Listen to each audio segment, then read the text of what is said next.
بسم اللہ الحمد للہ والصلاة والسلام علی رسول اللہ رب اشرح لی صدری ویسر لی امری واحلل عقدۃ من لسانی یفقہوا قولی۔ ناظرین السلام علیکم ورحمۃ اللہ وبرکاتہ۔ سیرت النبی صلی اللہ علیہ وسلم انگلیوں پر اہم واقعات کو یاد رکھیے آسان طریقے سے۔ 5 منٹس کی سیریز ہے یہ۔ سبق نمبر 6، 5واں سال۔ اس سبق کے 3 حصے ہیں: ظلم و ستم عروج پر، ہجرت حبشہ، قریش ناکام۔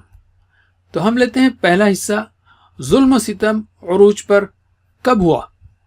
نبوت کے 4تھے سال میں ظلم و ستم شروع ہوا اور تقریباً ہر صحابی پر ظلم کیا گیا۔ ظلم و ستم کا یہ سلسلہ ہفتوں مہینوں ہی نہیں بلکہ اس سے بھی زیادہ چلتا رہا۔ جو صحابہ غریب یا غلام تھے ان پر تو ظلم کی حد کر دی گئی، جیسے بلال، صہیب، خباب، یاسر، سمیہ، عمار رضی اللہ عنہم وغیرہ۔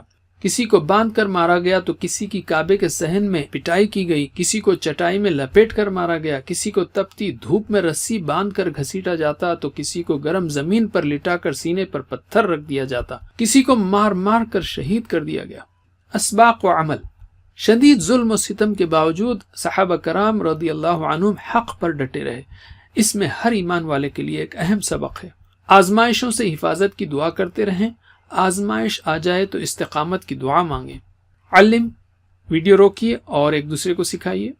اب ہم لیتے ہیں دوسرا حصہ، ہجرت حبشہ کیوں ہوئی اور کب ہوئی؟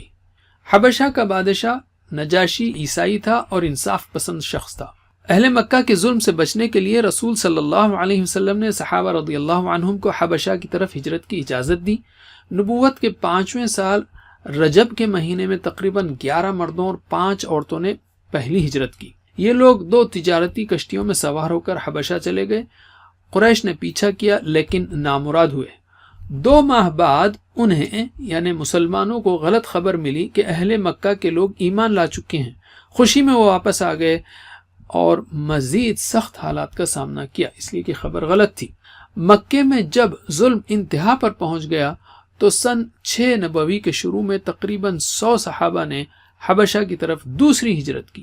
اہل مکہ نے ان کو روکنے کی کوشش کی لیکن وہ ناکام رہے۔ اسباق کیا لے سکتے ہیں ہم اور عمل کیا کر سکتے ہیں؟ یاد رکھیے صحابہ کرام رضی اللہ عنہم نے دین کی خاطر کئی قربانیاں دی۔ کسی بھی خبر پر عمل کرنے سے پہلے تحقیق کر لیں۔ ظلم سے بچنے کے لیے اپنے دین پر عمل کرتے ہوئے ہر اچھے انسان سے مدد لی جا سکتی ہے۔ علم۔ اب ہم لیتے ہیں تیسرا حصہ، قریش ناکام حبشہ میں۔ مسلمانوں کی حبشہ کی جانب ہجرت سے قریش کافی پریشان ہوئے۔ انہوں نے شاہ حبشہ کے لیے تحفے دے کر اپنے نمائندوں کو بھیجا۔ نمائندے شاہ حبشہ سے ملے اور کہا ان مسلمانوں نے اپنے باپ دادا کا دین چھوڑ کر نیا دین ایجاد کیا ہے، انہیں واپس کر دیا جائے۔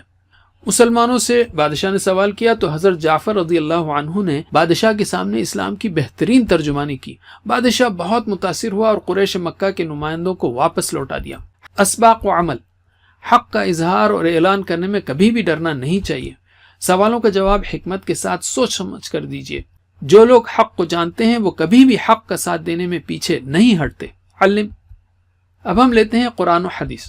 مکی زندگی کے دوسرے دور یعنی سن 4 اور 5 نبوی میں دین کی دعوت اور مسلمانوں کی تربیت کے لیے قرآن کی تقریباً 42 صورتیں نازل ہوئیں، اور ہم نے آپ کو بتایا کہ آپ کو اس میں کم از کم یہ پارے یاد رکھنا ہے جس میں 38 صورتیں آ جاتی ہیں: 15، 16، 21، 27، 29، 30۔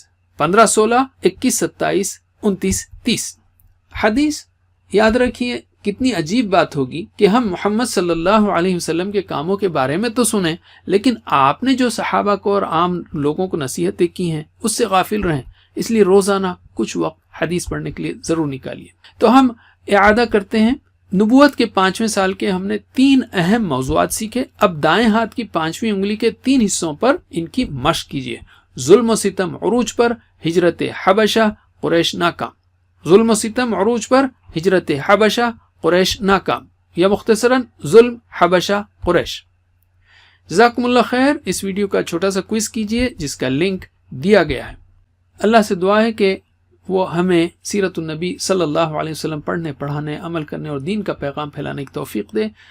سبحانک اللہم و بحمدک، نشہد ان لا الہ الا انت، نستغفرک و نتوب الیک۔ والسلام علیکم ورحمۃ اللہ وبرکاتہ۔